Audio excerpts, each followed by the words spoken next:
En edición aquí de Newsflash, nos conversa con el ministro de Finanzas, señor Ángel Bermúdez. Desde 2010, el gobierno te entrega un presupuesto supletorio.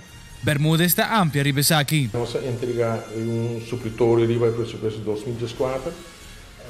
Maneira mais explica ayer também, isso é algo que basicamente anualmente é ritual de tour ano depois de 2010, de luna, setembro, outubro, todo entregar supletório para trazer o câmbio necessário do presupuesto corrente de ano e para na final de ano.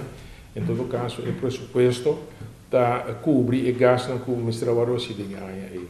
Nesse supletório aqui também nós incluímos algumas recomendações que o CFT faz. O rapporto também foi publicado por nós já são à tarde, então esse agora que formalmente é para conhecer para o rende, anche maneira nós usamos parte de gelo e já acaba circular em meio grande imprensa, pero a base de colaboração que nós temos, que nós publicamos agora, que nós está claro que é supletório, maneira que cabe basicamente está indicar que nós precisamos absorver e integrar algumas recomendações e nós hacemos e nós publicamos dos gerações. Me nem explica? O supletório para o que trata é recomendação de secretário do CFT.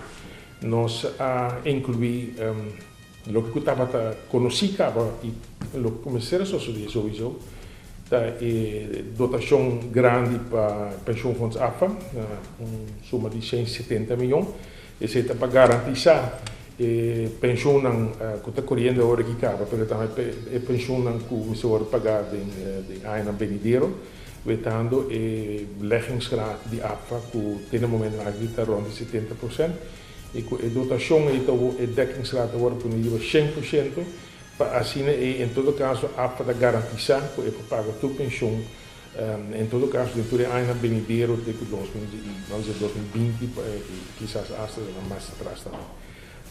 Outro aspecto da asset fair, estando que nós a proponer para banco health tax em forma de ponto BBO, especialmente para o fundo de asset fair, e lei ainda não por passar em Staten, e tem um trajeto legislativo, mas ainda não hora formalizar.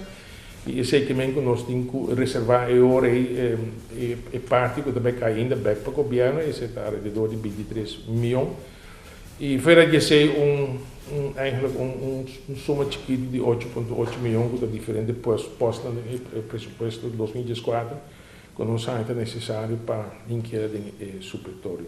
Mais de detalhes vindo por baixo, para sobre esse nosso passo agora que o supletório está entregando a Staten para o atender ele. Tem aqui edição de Newsflash. Aqui rato, mais informe.